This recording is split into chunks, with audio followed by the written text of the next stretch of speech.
Bonjour à tous et toutes, nous sommes ravis de vous retrouver pour cette rencontre en ligne organisée dans le cadre de la 16e édition du PCMMO, le panorama des cinémas du Maghreb et du Moyen-Orient. Cette édition a commencé le 23 mars en ligne et se terminera le 11 avril. Il y a 2 jours, les films Qui est là, réalisés par Souad Ketani, et Rock Against Police, réalisé par Nabil Jedwani, ont été mis en ligne dans le cadre de notre sélection Territoire. Pour ceux qui ne les ont pas encore vus, ils sont toujours disponibles, donc vous pourrez les voir après la rencontre. Tout d'abord, j'aimerais vous dire un mot sur cette sélection territoire. En effet, le festival du PCMMO est dédié aux cinématographies du Maghreb et du Moyen-Orient, mais ça nous semble important et nécessaire de montrer des films qui évoquent les réalités du territoire dans lequel le festival est ancré, puisque c'est un festival dionysien basé à Saint-Denis, en Seine-Saint-Denis et dans le nord-est de Paris. Et les films que nous choisissons dans cette sélection territoire, ils ont aussi des liens et ils dialoguent avec les pays d'origine, donc du Maghreb et du Moyen-Orient. La question de la diaspora n'est jamais très loin. Avant de passer aux questions, je vais commencer par présenter nos invités et puis vous expliquer le déroulé de la rencontre. Souad Ketani, bonjour. Bonjour. Vous êtes agrégé de philosophie et vous enseignez la discipline en lycée. Après votre formation aux ateliers Varan, vous avez beaucoup travaillé à la radio, notamment sur France Culture, ce qui vous a amené à vous orienter vers la réalisation de documentaires. Qui est là est votre 4e documentaire. Il a été réalisé en 2019. Ce film se déroule dans une ville de la banlieue parisienne et nous présente plusieurs témoignages de personnes dont la vie est ou a été impactée par les djinns d'une manière ou d'une autre. Ces témoignages se tissent au plan de la ville, qui donne à voir les espaces de vie des interrogés. Se dessine alors un autre monde hanté par des êtres invisibles. Est-ce que j'ai bien résumé? Oui, ça me semble bien. Merci.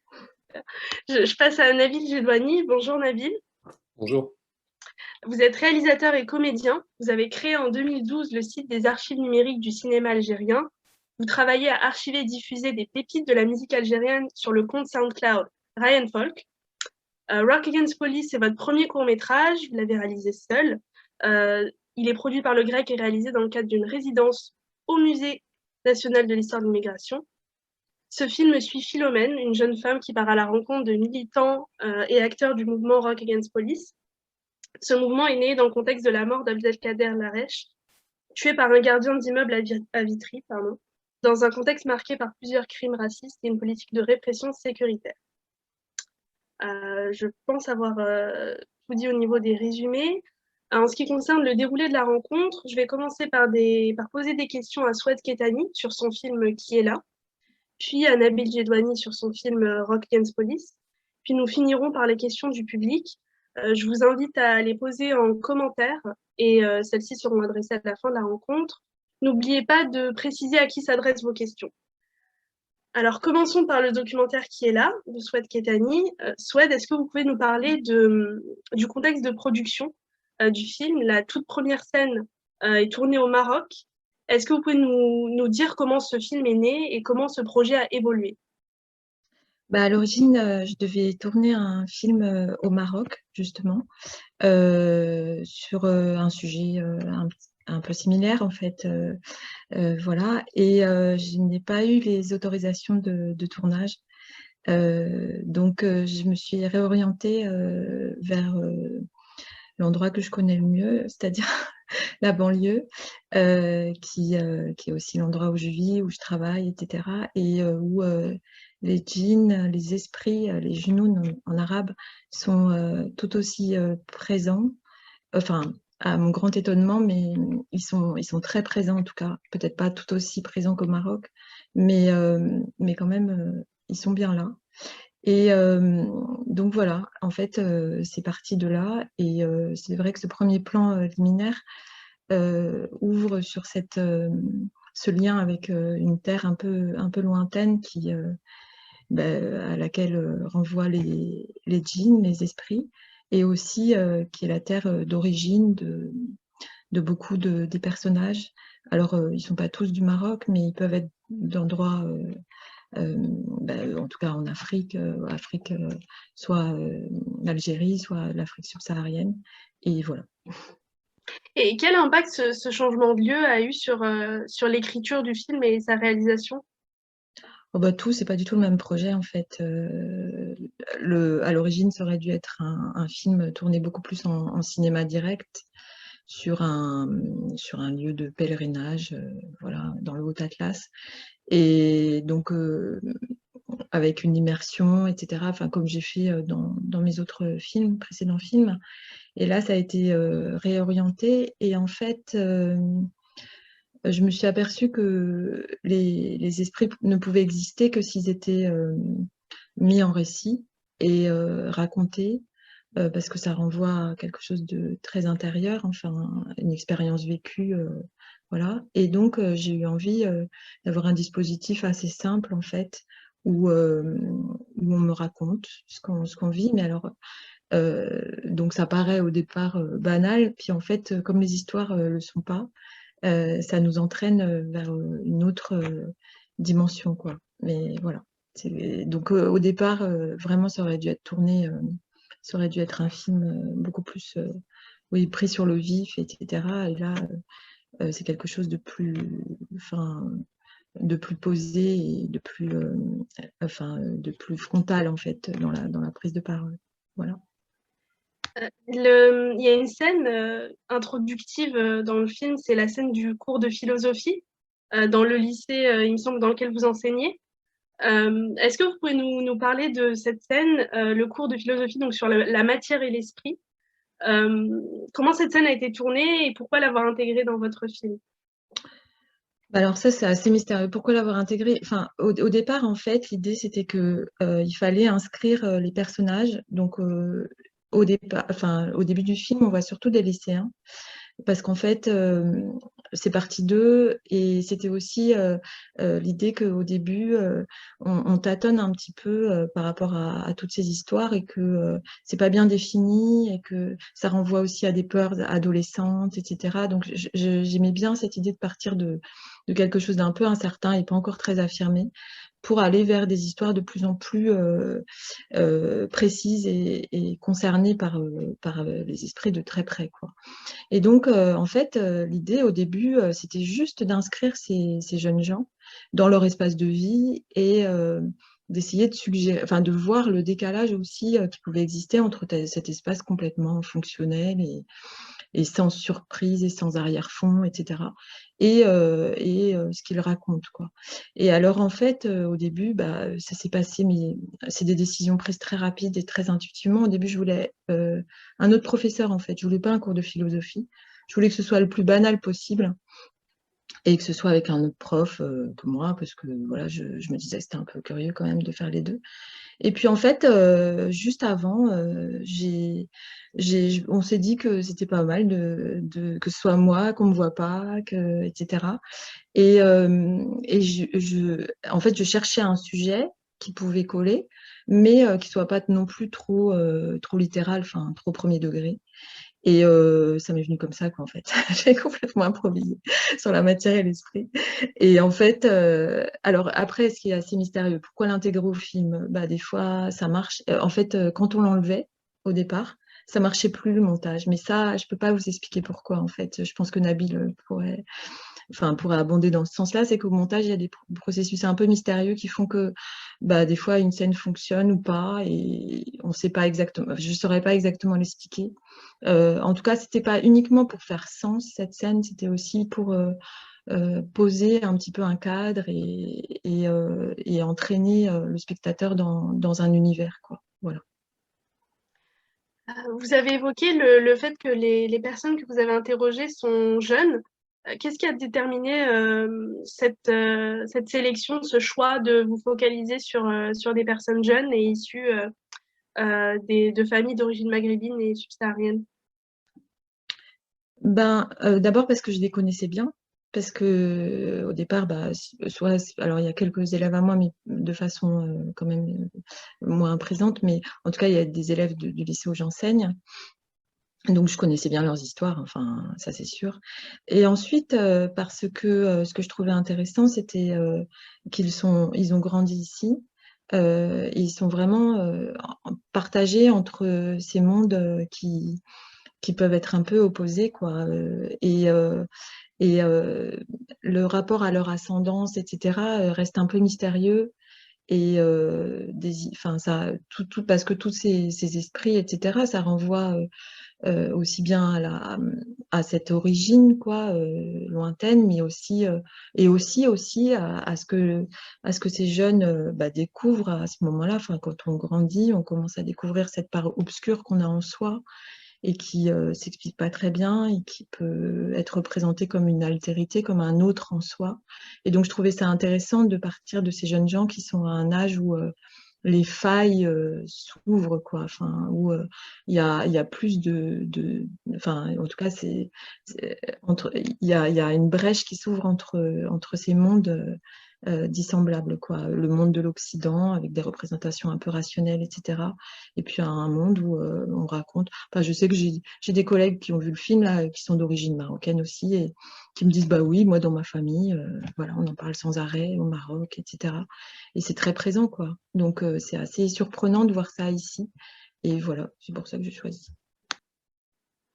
Et est-ce que c'était le fait de choisir voilà, des jeunes français, c'était aussi une manière d'ancrer ces croyances que, comme vous dites, on associe en fait à un monde extérieur, un monde étranger, de les ancrer en France dans des décors qu'on connaît tous, dans des décors du quotidien. Ouais, ce qui paraissait intéressant, c'était effectivement ça, c'est que l'invisible se cachait là où on n'a pas du tout l'habitude de le voir. et, euh, et dans des environnements très familiers. Donc, effectivement, c'était le but. Alors après, bon, j'espère avoir réussi ça quand même, d'essayer de sublimer un petit peu ce paysage quand même, pour qu'il y ait cette dimension inquiétante qui affleure, qui soit présente et tout ça. Mais c'est vrai que les décors sont ceux qu'on connaît, enfin, ceux que je traverse moi tous les jours. Et voilà, mais que, en fait, les récits des personnages nous entraînent à les voir autrement, à décaler notre regard et voilà, à aller vers des dimensions un peu insoupçonnées, quoi.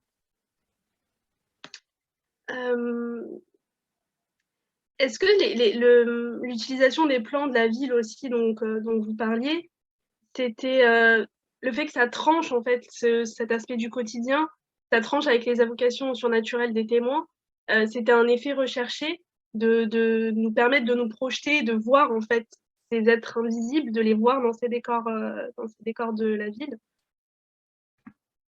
Bah oui, bien sûr. C'était ouais, c'était hyper recherché. Et dès le départ, on savait que, enfin moi je savais, et puis mon chef opérateur, preneur de son, producteur, Damien, savait aussi que, enfin c'était très clair dans notre esprit que il fallait amener à voir ça, voilà, à le suggérer, et donc par des effets de montage, des plans qui durent un petit peu trop longtemps, des sons un peu en décalage avec ce qu'on voit, le vide aussi. Alors ça a été tourné, je précise, avant le confinement, mais il y a avant le premier confinement, mais il y a beaucoup de plans vides et qui provoquaient cet effet comme ça où on a l'impression qu'il y a n'importe qui peut arriver. Voilà aussi. Les gens, enfin, c'est un peu une astuce enfin, de montage, quoi. C'est mon monteur David qui a systématisé ça un peu, c'est de faire parler au départ les personnages alors qu'on les voit pas. Et on les voit, on entend leurs paroles en off et après on les découvre. Et c'était un peu, si vous regardez bien le film, en fait, c'est un petit peu systématique pour justement amener à ce que l'esprit, en fait, c'est ça qui est extraordinaire avec le cinéma, c'est que le hors-champ existe autant que ce qu'on voit, en fait. Et d'autant plus que c'est habité par des récits qui nous entraînent vers ça, quoi. Est-ce que vous allez peut-être tenter de réaliser le film qui était prévu au Maroc? Ou alors est-ce que vous avez d'autres projets cinématographiques complètement différents? Pardon, c'est mon micro. Ouais. Oui, alors j'adorerais tourner le projet que j'avais fait, que j'avais en vue au Maroc, sachant que malgré tout, j'ai d'autres projets qui éventuellement pourraient l'inclure, mais qui sont tout autres, et des projets de fiction plutôt. Voilà. Et donc oui. bah oui, c'est un projet qui me tient à cœur depuis longtemps et voilà, et je pense qu'il y a réellement quelque chose à faire, mais je suis patiente et puis encore une fois, je pense pouvoir le réintégrer autrement, d'une autre manière, quoi. Voilà. Est-ce que Nabil, vous avez quelque chose à dire par rapport au film? Je sais que vous l'avez vu, ou peut-être une question. Non, j'ai pas de question, mais j'ai été très touché par ce film qui m'a renvoyé un peu à cet âge-là où l'irrationnel est très présent dans nos vies, dans nos questionnements, etc. Et j'ai été très touché par les témoignages, et puis très pris par les histoires. Et puis pour revenir aussi sur le traitement du paysage, il y a tout un travail sur le son qui vient appuyer un peu une atmosphère d'étrangeté que j'ai trouvé très, très réussie en fait. Et très prenante, et en fait on rentre dans le film et on est enveloppé par cette étrangeté durant toute la longueur du film, et j'ai trouvé ça très réussi. Merci beaucoup. Merci. Non. Ça me permet de faire la transition et de passer aux questions que j'avais pour Nabil Jedwani, et du coup autour de son film Rock Against Police. Merci Souad pour vos réponses. Je vous en prie, c'est moi qui vous remercie. Nabil, est-ce que vous pouvez nous dire en fait dans quel cas vous avez été amené à faire ce film, notamment qui est Philomène, et pourquoi avoir choisi de se concentrer sur le mouvement Rock Against Police? Ok. Alors, donc c'est un film qui a été créé lors d'une résidence. C'est la résidence Frontières, qui a été initiée il y a quelques années maintenant par le Musée national de l'histoire de l'immigration, en partenariat avec le GREC. Le GREC, j'arrive jamais à me souvenir, mais je crois que c'est le groupement de recherche, en recherche et en écriture cinématographique. Je crois que c'est ça. C'est une institution, hein, c'est une association qui existe depuis 50 ans maintenant, je crois, qui a été créée par Jean Rouch à l'époque et qui donc permet à de jeunes cinéastes débutants de faire leurs films, Voilà. Donc j'ai eu la chance de pouvoir produire mon court-métrage Rock Against Police dans ce cadre-là. Concernant Philomène, en fait, moi j'étais dans une phase d'écriture et de recherche, donc dans le cadre de cette résidence, pour cette intuition qu'était Rock Against Police. Et Philomène m'a écrit sur Facebook en me disant que dans le cadre de ses études, en fait, elle avait fait des recherches sur le meurtre, la médiatisation du meurtre d'Abdelkader Larèche.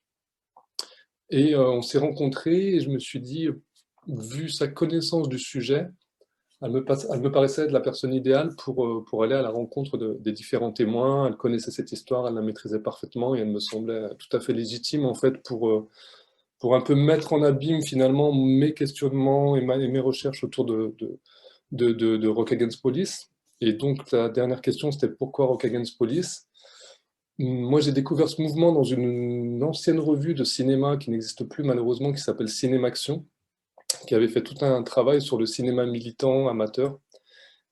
Et donc, on trouve dans cette revue, donc du tout début des années 80, un article sur Rock Against Police. Et ça m'a fasciné d'apprendre que de jeunes issus de l'immigration, de jeunes Français de banlieue, s'étaient mobilisés à travers la musique, et à travers le rock en particulier, une musique que j'affectionne et que je trouve chargée d'histoire en fait. Et je me suis dit un jour, ce serait bien de faire un film sur ce sujet-là, et puis ce serait bien aussi de mettre en lumière ce qui s'est passé avant 1983, parce qu'on a toujours en tête la marche des Beurs, la marche pour l'égalité, etc., comme un moment phare des années 80, mais ça vient pas de nulle part. Et l'idée, c'était donc pas de réhabiliter, le mot il est trop fort, mais en tout cas d'essayer de dire simplement, il y a eu des choses avant. Il y a eu des gens qui ont essayé de faire des choses, et pour moi, il y a pas la marche de 83 sans l'étape Rock Against Police, il n'y a pas Rock Against Police sans d'autres étapes encore avant. Donc l'idée, c'était un peu de revenir sur cette période qui est méconnue, parce que j'ai l'impression qu'en dehors de quelques rares écrits de Mognis Abdellah, qui a été l'un des porteurs de ce mouvement à cette époque-là, et un documentaire radiophonique sorti il y a 3-4 ans, c'est une histoire qui est peu connue et qui, je pense, a pourtant une réelle importance. Merci pour cette réponse très complète. Dans votre film, vous utilisez beaucoup d'archives, des archives sonores avec des extraits de cartes de séjour, des extraits de films aussi, Zone immigrée, qui a été tourné par le collectif Mohamed. Pourquoi c'était important pour vous d'avoir une présence aussi dense et variée des archives dans ce film? Euh, Bah pour restituer cette époque-là, en fait, pour restituer de façon la plus juste cette période. Mais la difficulté, c'est qu'il y a très très peu d'images de Rock Against Police. Donc ce qu'on a pu retrouver, ce sont des choses qui se sont faites avant, après, autour. Et d'ailleurs, je tiens à remercier et à saluer les personnes du collectif Mohamed, ou même encore, il y a un film, on utilise le film Week-end à Nanterre, qui est un film collectif, mais porté par un cinéaste qui s'appelle Aïssa Djabri, pardon. Et je tiens à remercier ces personnes qui nous ont donné gracieusement leurs images, qui nous ont permis de les utiliser. Et donc voilà, collectif Mohamed, c'est plus 78, 79. Bon, après, il y a le meurtre de Kader, paix à son âme, en 1980. Il y a Week-end à Nanterre, qui est de 79. Et puis il y a Carte de séjour, qui n'a pas vraiment participé au concert de Rock Against Police. C'est un peu plus complexe que ça. Mais pour moi, c'était le groupe l'un des groupes les plus représentatifs de ce que je voulais montrer, de ce que je disais tout en introduction, finalement, s'approprier la musique rock pour porter un discours politique. Pour moi, Carte de séjour était incontournable. Et puis c'est aussi une façon de rendre hommage à Rachida, qui nous a quittés récemment et qui est une figure essentielle. Juste pour rappeler à tous ceux qui nous suivent, pouvez poster vos questions en commentaire et on les adressera à la fin. Merci Nabil pour votre réponse. Il y a un lien dans votre film qui est fait dès le début avec on voit une photo du tag ici, on noie les Algériens, donc un lien qui est fait entre la guerre d'Algérie et les violences policières et les crimes racistes. Ce lien, il est aussi surtout fait par Mounsi, une des personnes qui intervient dans le film, qui évoque les manifestations de Sétif du 8 mai 1945 et celle du 17 octobre 1961 à Paris. Est-ce que vous pourriez développer un peu plus sur ce choix de faire le lien? Et une question un peu plus complexe, comment vous inscrivez votre travail dans l'histoire longue de la perception de l'homme arabe en France? Alors,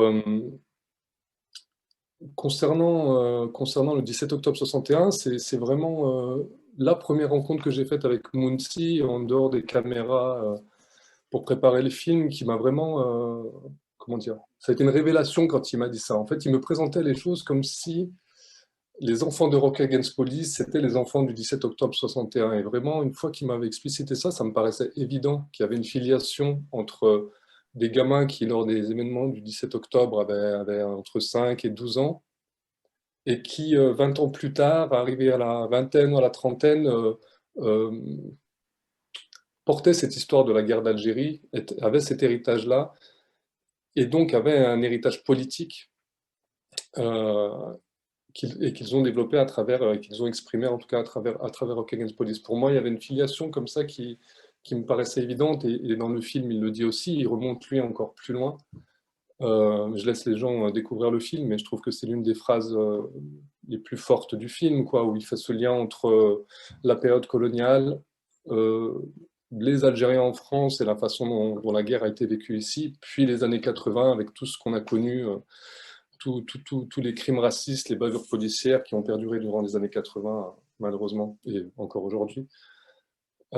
Voilà, après sur la perception de l'homme arabe ou la représentation de l'homme arabe, c'est une question qui m'intéresse. Il y a des gens qui ont travaillé sur ces questions-là, notamment ce chercheur américain dont le nom m'échappe, Todd Shepard, je crois, qui a fait tout un travail sur ça, et notamment sur l'aspect sexuel de la chose.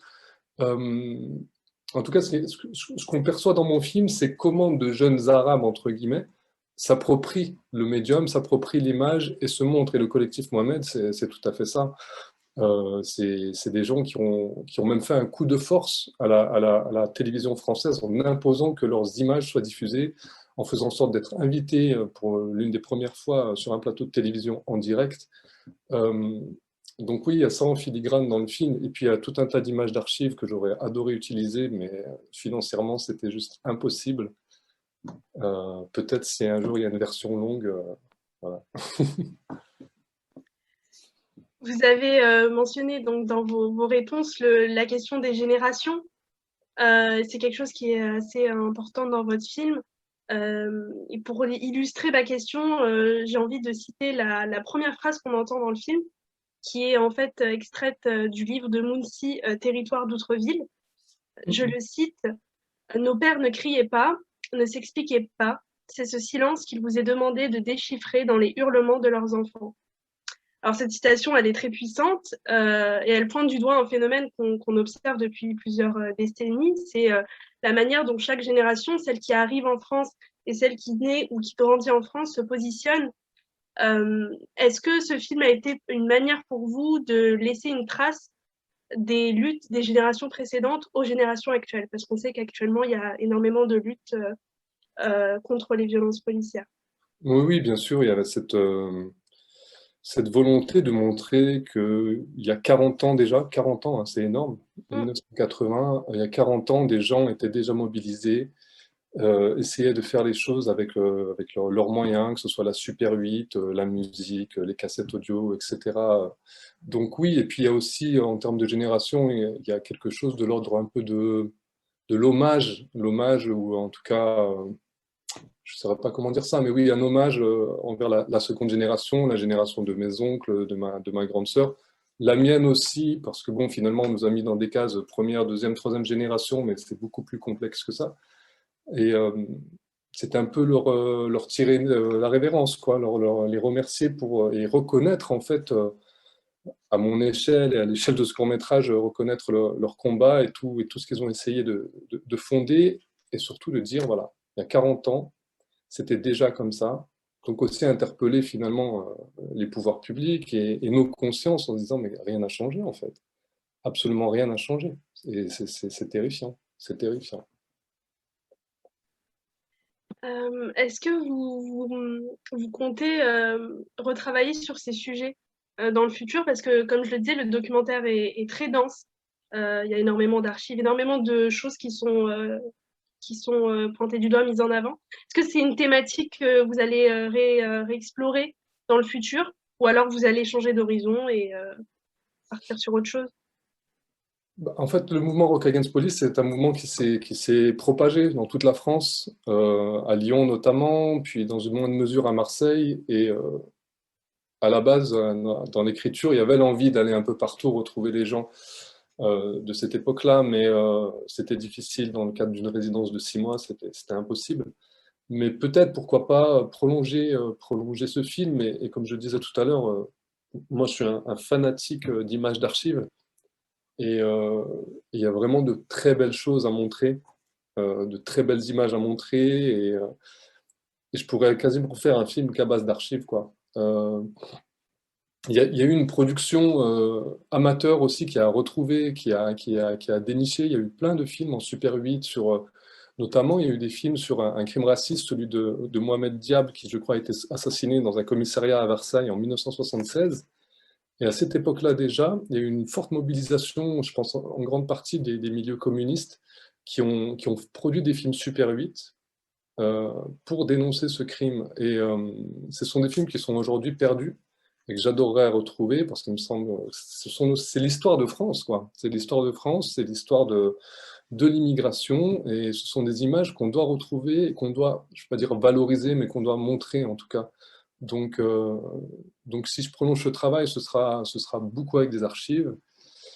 Et puis les témoins, mais les témoins vieillissent. Beaucoup n'ont pas voulu parler aussi, hein. J'ai eu beaucoup de refus, ce qui est dommage, mais je respecte les choix de chacun.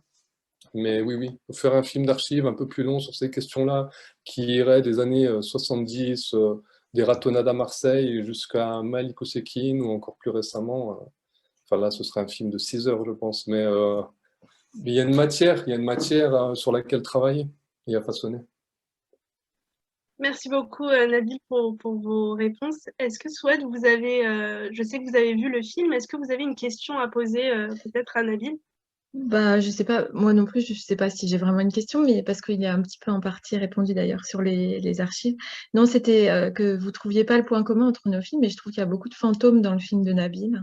Et en même temps, des fantômes très vivants, justement, il arrive à les ressusciter.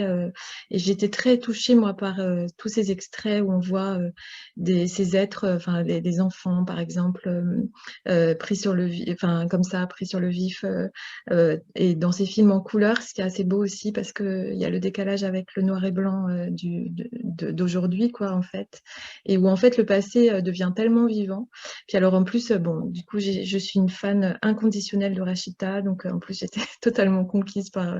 et puis par la danse, enfin bon, je vais pas tout dire aussi, mais voilà, sur la fin, le traitement de l'image, et aussi, bah, justement, comment montrer ce qui n'est plus, quoi. C'est assez fascinant, quoi, dans ce film. Voilà. Merci beaucoup. Merci Souad. Avant de passer aux questions du public, j'avais une dernière question à vous poser à vous deux. Vos deux films traitent de sujets différents, mais sur un terrain similaire, celui des banlieues et des quartiers populaires. Est-ce que la question de la représentation, donc la manière dont on représente ces espaces, elle s'est posée dans la réalisation de vos deux films? Et est-ce que c'est quelque chose, est-ce que vous y avez prêté une attention particulière? Je laisse peut-être d'abord Souad répondre et puis Nabil, si ça vous va. Oui, alors après, oui, bien sûr, enfin, forcément, on est en banlieue, mais alors, moi, c'est vraiment mon cadre de vie, de travail, etc. Donc, l'idée, là, c'était de montrer ce qu'on montre pas forcément d'ordinaire, qui s'étale pas de façon très spectaculaire, d'ailleurs, et qui renvoie à une intériorité, à la façon dont on ressent certaines choses, certaines expériences, etc. Donc, c'est l'idée de faire entendre des voix un peu plus intérieures que celles qu'on a l'habitude d'entendre, et pas de montrer des faits très spectaculaires. Enfin, voilà. Bon, voilà, je sais pas si... Nabil, je peux la répéter si besoin. Ouais, non, non, mais je l'ai en tête. Moi, ça a été une vraie question. Ça a été une vraie question parce que moi, je ne suis pas issu de la banlieue parisienne, en tout cas. Je suis issu d'un quartier populaire à Saint-Étienne, mais je ne suis pas issu de la banlieue parisienne. Et puis, c'est pas la banlieue parisienne, c'est les banlieues parisiennes avec toutes leurs différences. Et ça a été une question de comment représenter ce lieu, envers lequel je ne me sens pas légitime, finalement. Il y avait un peu quelque chose de cet ordre-là. Et puis finalement, la légitimité, elle vient aussi des images d'archives, où ce sont des gens du quartier qui ont filmé leurs amis, les murs de leur cité. Et donc finalement, la banlieue n'est présente qu'à travers ça. Et j'avais pas envie d'aller filmer, d'aller plaquer un regard, et encore une fois, sur un temps si court. Parce que le documentaire, c'est vraiment, enfin moi, tel que je le conçois, et je pense que c'est pareil pour Suède, c'est du temps long, c'est du temps passé avec les gens, c'est une réelle présence aux choses, aux paysages. Et là, j'avais pas la possibilité de faire ça. Donc j'ai pas voulu prendre le risque de montrer quelque chose que je ne connaissais pas, en fait. Donc voilà, c'est pour ça que le film est beaucoup basé sur des interviews et ces images d'archives qui, pour moi, portent une réelle légitimité dans la représentation qu'elles font des banlieues. Merci pour vos réponses. Je vais passer aux questions du public. Alors, la première, ce serait pour Soued Ketani. Est-ce que la fiction serait un moyen de mettre en scène l'invisible qui parcourt votre film? Oui, enfin de prolonger en fait cette mise en scène de l'invisible, avec peut-être encore quelques fondamentaux, c'est-à-dire que j'ai l'impression que plus on montre, on cherche à montrer de façon explicite ce qu'on voit pas, et moins c'est réussi. Enfin, c'est-à-dire que tout est dans l'art de la suggestion, et dans des effets cinématographiques qui vont, mais pas des effets spéciaux, hein, des effets de montage, de son, etc., qui vont suggérer cette présence, mais pas, voilà. Et alors après, effectivement, d'aller vers une histoire qui soit construite autour de ça, oui, bien sûr, ouais. Ce serait mon projet. Je continue avec une question pour Nabil Jedouani. Est-ce que l'utilisation du noir et blanc, alors l'utilisation du noir et blanc était-elle un moyen de créer une unité formelle avec les archives ou une manière d'appuyer votre propos? Alors, c'est un choix qui est venu très tardivement de mettre les entretiens en noir et blanc et de laisser les archives en couleur. Pour moi, c'était une façon, encore une fois, de rendre justice à ces images et enfin, voilà, que soudain, on soit pris par ces lumières, par ces couleurs-là. Et le noir et blanc aussi, c'est aussi un clin d'œil au fanzine Rock Against Police qui était édité à l'époque. Le film est un peu, voilà, il a un peu une forme, entre guillemets, expérimentale ou un peu patchwork, quoi.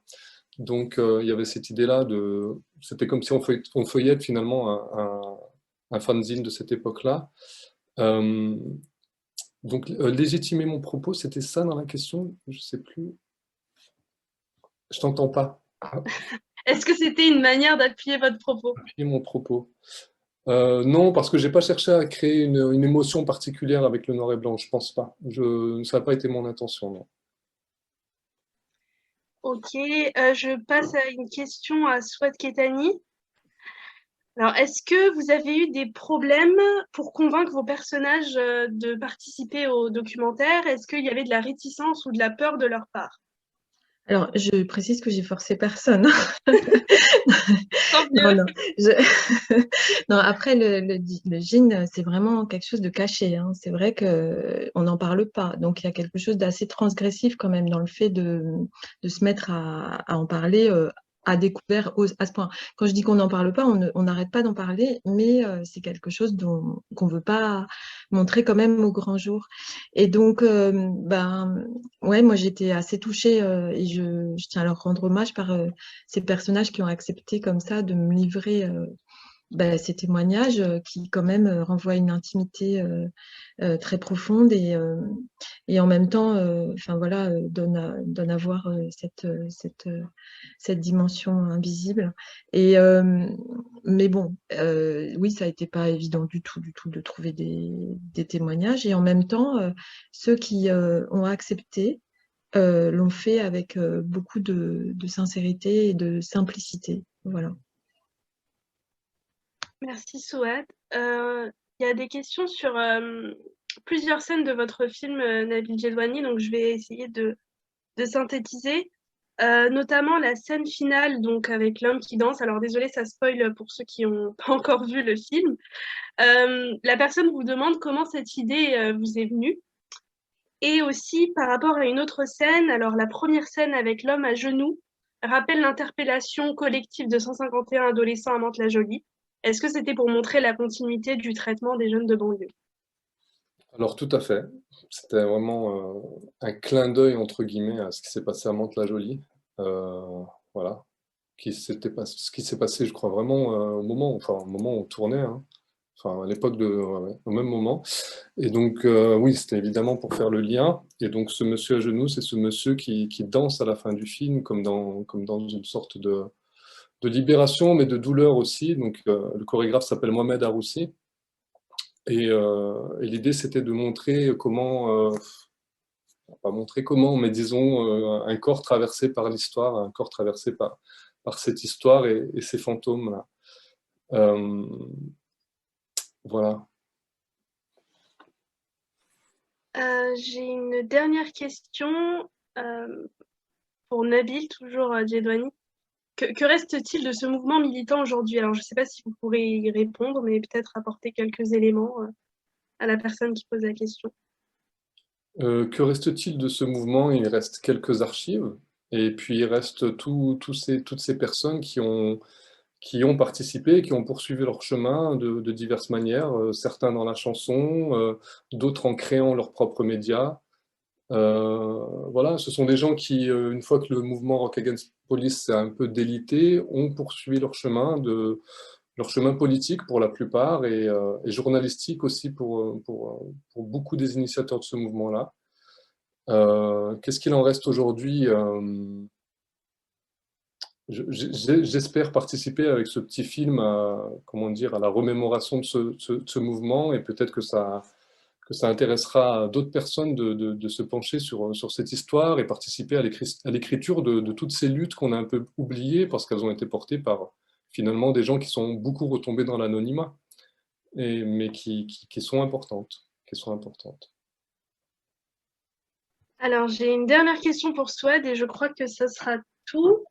Quand on s'attaque à un sujet comme le djinn, est-ce qu'il n'y a pas un peu d'appréhension par rapport à ce que cela peut déclencher en termes métaphysiques? Alors, je ne sais pas si c'est par rapport à vous ou aux interrogés ou les deux, mais voilà, c'était la question posée. On vous entend Oui, pas. oui, oui, oui, ça y est. Oui, oui, comme je coupe mon micro entre-temps pour éviter les interférences. Oui, par rapport à moi, je ne sais pas. Enfin, oui, forcément, peut-être un peu, mais en même temps, si j'ai été capable de faire le film, enfin, si j'ai eu, si j'ai pu faire le film, c'est que justement, il y en avait pas, en tout cas, pas de suffisamment importante. Et puis, ça m'intéressait de travailler sur ces peurs et tout ça. Voilà, j'étais à un stade de mon existence où je trouvais ça à point, quoi. C'était le bon moment de le faire. Et puis bien sûr pour ceux qui ont participé, mais j'ai pas eu l'impression que ça, au contraire, j'ai l'impression que ça a pu libérer un peu.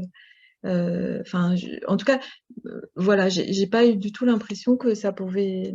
Et c'est pas, enfin, en tout cas, c'est pas les échos que j'ai eu par la suite, que ça pouvait déclencher. Au contraire, quoi, que ça a été vécu assez simplement et comme quelque chose qui a permis d'exposer ça et puis peut-être de s'en délivrer pour une part. Mais je suis peut-être un peu ambitieuse, mais j'ai eu cette impression-là en tout cas.